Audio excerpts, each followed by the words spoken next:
Hello and welcome back to the Daily with Haley. I'm your host, Haley Tremonti, and today I will be talking about something a little more serious and a little more personal. Failed toxic relationships. Failed toxic relationships can be with significant others or through friendships. Today, specifically, I'm going to talk about the friendship side.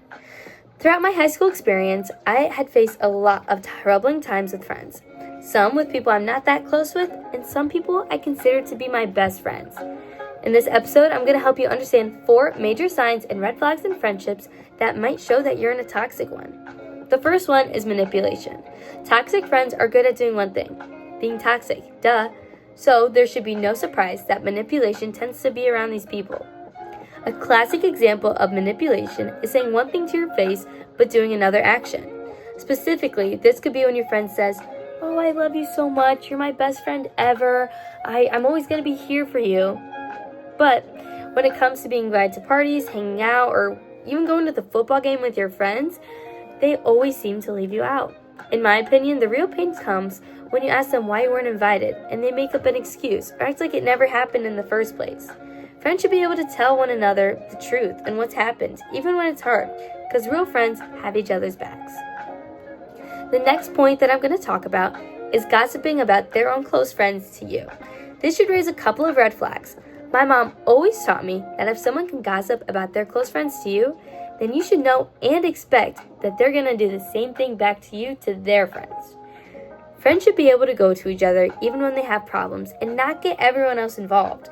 If something is upsetting you about your friend, then you should go directly to them and not gossip to other people about it.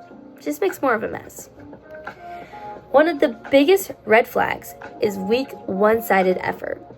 Having a lot of one-effort friends can be very damaging for a lot of reasons. First of all, it makes the person who gives off the effort think that they're not worthy of even receiving it in the first place. It makes you wonder, well, why didn't they ask me how my day was? Especially if you're always the friend who's reaching out to the same person after every controversial thing that they do through the school.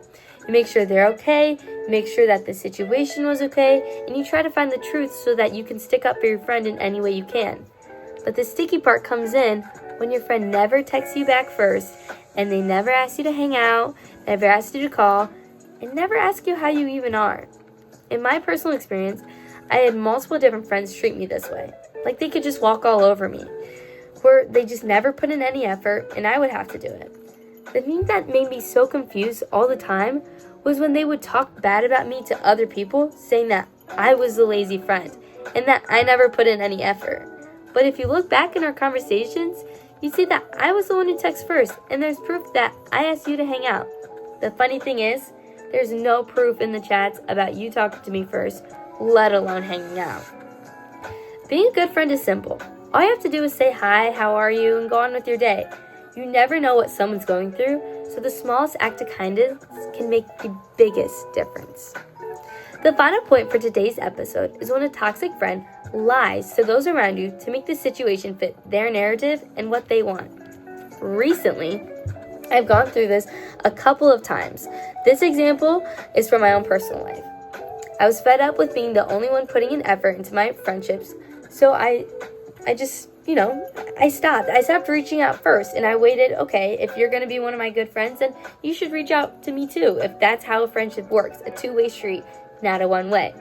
So the example is, I was hanging out with some of my new good friends at my college, and I saw one of my old toxic friends. I saw her, kind of, but she was also busy doing her own thing. So I was, just with my friends having a good time, and my old toxic friend ended up coming to me and saying hi. I said hi, acted like everything was normal, treated her with love and respect, and we went out about our nights. Keep in mind, a couple weeks ago, I ran into that old toxic friend, and I was the one that went up to her, and I was like, how are you? Because I was like, you know what? I'm going to be the bigger person, and so I did. So I went up to her and I talked to her. And then a couple weeks later, what I just said earlier, she came up and talked to me. But the funny thing is, I find out later that she was talking badly about me to one of my really good friends, saying that I'm a really bad friend because I didn't go up to her first. And those were literally her exact words. Honestly, in these situations, all you can do is laugh because you're the only one who actually knows the truth, and other people will try to lie and twist it to make them themselves feel better.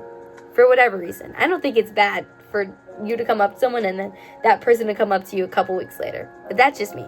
And I think that's how a lot of friendships should run. But enough about what I'm saying. I want to say thank you for listening to today's podcast. I hope you understand a little bit more about how to be a better friend and how to spot red flags in friendships. Everyone deserves to have friends who love and care for you, and I have no doubt that the person listening, you will find your people. Sometimes it does take a little longer than expected. However, thank you again for listening. I'm your host, Haley Tremonti, and I hope to see you next time on The Daily with Haley.